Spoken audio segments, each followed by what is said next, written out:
辛苦了，为人民服务。同志们好，同志们辛苦了，为人民服务。同志们辛苦了，为人民服务。领导智慧，当家之人，当天必胜。चीन ने गुज़िश्ता 2 दिनों के दौरान एक बार फिर दुनिया के सामने सॉलिड सबूत रखा कि अगर वो दुनिया की सबसे बड़ी इकॉनमी, सबसे बड़ी टेक्नोलॉजी पावर और सबसे बड़ी मिलिट्री पावर बना नहीं है तो बनने से दूर भी नहीं है।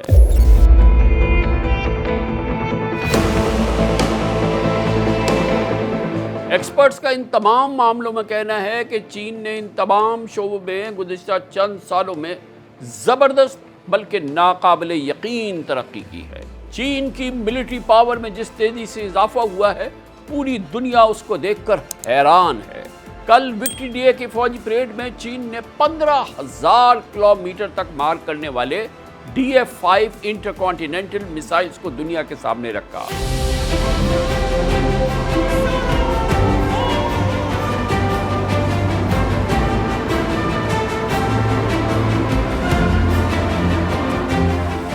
इन मिसाइल्स की स्ट्राइक और इसकी रेंज में एशिया से लेके अमेरिका, अफ्रीका, यूरोप और ऑस्ट्रेलिया तक यानी पूरी दुनिया जहां चाहे चीन हिट कर सकता है। और ये मिसाइल एक वक्त में 10 वॉरहेड्स ले जाएगा, 10 मुख्तलिफ टारगेट्स को निशाना बना सकता है। मैंने अपने गुज़िश्ता शो में भी पहले ही कहा था कि दुनिया में अब चाइनीज सेंचुरी का सूरज शुरू हो रहा है। इकोनॉमी, टेक्नोलॉजी और डिफेंस पावर में चीन हर रोज एक नया चैप्टर, एक नई तारीख लिख रहा है। सेकेंड वर्ल्ड वॉर के खात्मे के 80 साल मुकम्मल होने पर कल बीजिंग के तारीखी तियानमेन स्क्वायर पर विक्ट्री डे की अजीम शान तकरीब हुई।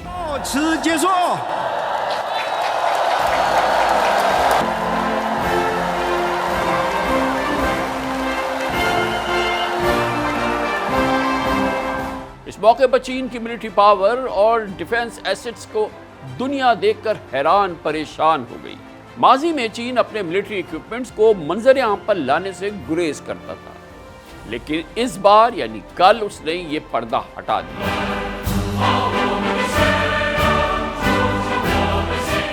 बल्कि ऐसा लगा कि प्रेसिडेंट शी जिनपिंग ने दुनिया को अपनी मिलिट्री पावर्स और दिफाई असासे, डिफेंस एसेट्स दिखाने के लिए ही शंघाई कॉन्फ्रेंस और विक्ट्री डे की तारीख एक साथ फिक्स की। दुनिया में ये पहला मौका था जब मॉडर्न तरीन 5th generation stealth fighter jets के 5 मॉडल किसी एक परेड में एक साथ नमूदार हुए।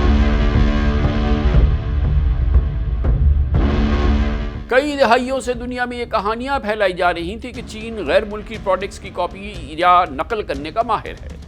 दावे किए जाते थे कि चीन यूरोपियन टेक्नोलॉजी चुराता है। शायद कभी ये बात दुरुस्त भी हो, मगर आज चीन stealth fighter jets, atomic reactors, robotics, electric vehicles, solar energy, drones, high speed rail networks और इसके साथ आर्टिफिशियल इंटेलिजेंस में मॉडर्न टेक्नोलॉजी का इनोवेटर और ग्लोबल लीडर है। हाइपरसोनिक मिसाइल्स जिनकी स्पीड आवाज की रफ्तार से 5 गुना तेज है, ये एक ऐसी फील्ड है जहां चीन दुनिया भर को लीड कर रहा है। New weapons unveiled, like this intercontinental ballistic missile, over 100 aircraft, and more than 10,000 troops. It is a message to the US, to US allies in the region that, hey, China is an advanced military capability and China is able to act on its strategic requirements through its military, and it better be taken seriously. That's the message, really. It's a strong message that Xi Jinping is putting his military might where his mouth is,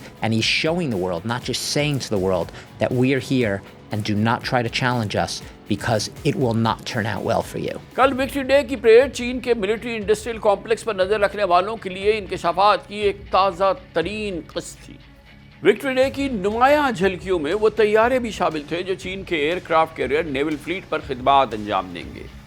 फिलहाल ये fleet 3 जहाज़ों पर मुश्तमिल है, लेकिन आने वाले सालों में इसमें कम अज़ कम एक न्यूक्लियर पावर्ड सुपर कैरियर भी शामिल होने वाला है, जो अमेरिकी नेवी के जेरल्ड फोर्ड क्लास के बराबर होगा। 4 नई किस्म के लॉयल विंगमैन ड्रोन्स भी दिखाए गए कल परेड में, और बगैर पायलट वाले स्टेल्थ तैयारे, मिसाइल सिस्टम से लेस 4 नए एंटी शिप सबमरीन्स और बगैर स्टाफ के चलने वाली सबमरीन्स नए टारपीडोज नुमाइश का हिस्सा थे।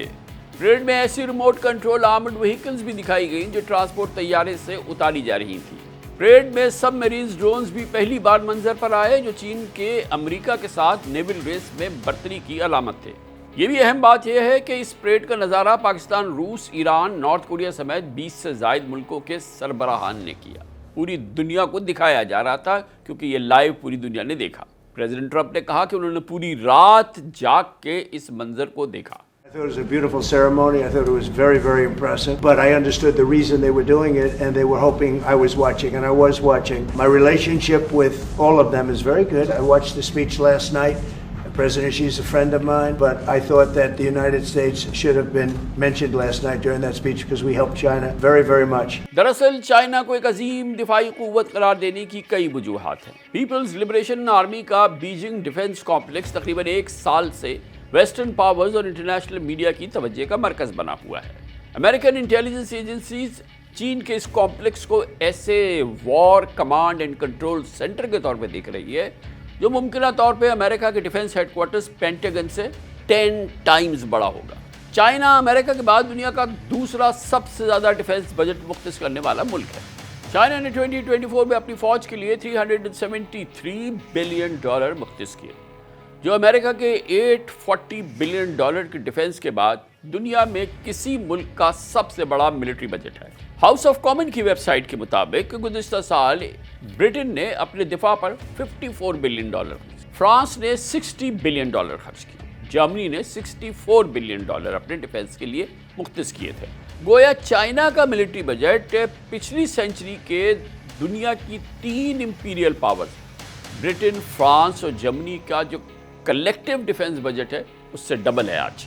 पेंटागन की एनुअल रिपोर्ट के मुताबिक चीन के पास 500 से ज़्यादा न्यूक्लियर वॉरहेड्स मौजूद हैं, जबकि 2030 तक यानी कि अगले 5 साल में चीन के पास 1000 न्यूक्लियर आर्सेनल्स और हज़ारों टैक्टिकल न्यूक्स का एक टारगेट हासिल हो जाएगा।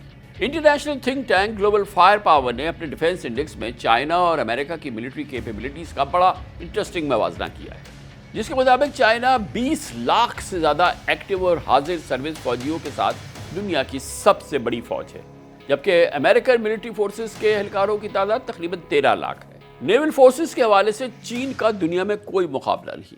आज चाइना की नेवल फोर्स दुनिया की सबसे बड़ी नेवल फोर्स है, जिसके फ्लीट में 370 से ज़्यादा वॉरशिप्स और सबमरीन्स हैं। यहाँ अमेरिका भी चीन से पीछे नजर आता है, जिसकी नेवी के पास 292 वॉरशिप्स हैं। चीन के पास 3 एयरक्राफ्ट कैरियर्स भी हैं, जैसा कि मैंने आपको पहले भी बताया। मिलिट्री व्यू नामी वेबसाइट के मुताबिक चीन के 5th जनरेशन सीरीज के स्टेल्थ फाइटर जेट अमेरिकन यानी कि F-22 और F-35 के हम पल्ला हैं। बराबर इनकी कैपेसिटी है चीनी जहाज़ों की अमेरिकन F-22 और F-35 के मुकाबले में। न्यूयॉर्क टाइम्स ने लिखा है कि प्रेसिडेंट शी जिनपिंग की सरबराही में विक्ट्री डे की अजीम शान फौजी परेड को चीन के दुश्मनों के लिए एक वार्निंग बनाया गया है। इस मिलिट्री परेड में हाइपरसोनिक मिसाइल दिखाए गए जो बहरी जहाज़ों को तबाह करने की भरपूर कैपेबिलिटी रखते हैं और ऐसे बैलिस्टिक मिसाइल जो अमेरिका की सरजमीन तक मार कर सकेंगे। न्यूयॉर्क टाइम्स ने लिखा कि बीजिंग का ये फैसला कि दुनिया उनके हथियारों को देखे, ये दरअसल ताइवान और वाशिंगटन के लिए एक बड़ा पैगाम था, एक वार्निंग थी। चीन अमरीकी जंगी जहाज़ों को निशाना बनाने की भरपूर सलाहियत रखता है, लेकिन गौरतलब बात यह है कि चीन ने 2017 में जिबूटी में खोले गए अपने पहले बैरून मुल्क मिलिट्री बेस को एक्सपेंशन नहीं दी है। मुल्क से बाहर मिलिट्री बेसिस नहीं बनाना चाहता चीन के पास अमेरिका और यूरोप की तरह नेटो जैसे डिफेंस नेटवर्क की भी कोई मिसाल नहीं, किसी भी दिफाई पूरे निज़ाम का हिस्सा नहीं। कल प्रेसिडेंट शी जिनपिंग ने ऐलान किया कि वह ऐसा ग्लोबल सिस्टम चाहते हैं जो जस्टिस और पीस पर मबनी हो। उनका कहना था कि चीन जितना भी ताकतवर हो जाए कभी भी एक्सपेंशनिस्ट यानी तोसी पसंदाना नहीं होगा।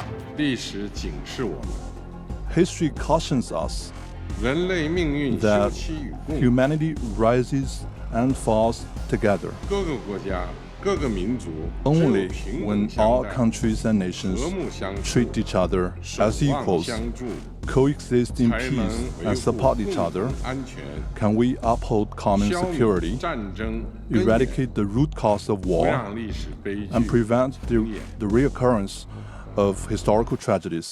फॉरेन पॉलिसी मैगजीन के मुताबिक चीन स्ट्रेटेजिक एयर लिफ्टर्स का जबरदस्त फ्लीट बना रहा है। ब्रिटिश रॉयल नेवी के ऑफिशियल न्यूज़पेपर नेवल न्यूज़ ने रिपोर्ट किया है कि चीन एक लैंडिंग बार्ज और एक बहुत बड़ा वेसल बना रहा है। इसमें ऑटोमेटिक ब्रिज भी नस्ब है ताकि नेवल शिप्स से खुले समंदर में भी भारी बख्तरबंद गाड़ियां उतारी जा सके और उनकी मंजिल ताइवान भी हो सकती है। स्ट्रेटेजिक स्टडीज के मोतबर जर्नल इंटरनेशनल सिक्योरिटी के एक आर्टिकल में जापान और ताइवान में अमेरिका की मिलिट्री बेसिस के हवाले से बहुत दिलचस्प कमेंट है और उसमें कहा गया है कि अब अमेरिका को मिलिट्री डोमिनेंस के माइंडसेट से निकलना चाहिए। इस आर्टिकल में बड़ा इंटरेस्टिंग सवाल किया गया है कि अगर अमेरिका ने अपना माइंडसेट तब्दील ना किया तो दुनिया कैसे लगेगी। जब कनाडा में चीन के 70,000 फौजी होंगे या हों और क्यूबा में चीन के एयरक्राफ्ट कैरियर हों या हो सकते हैं।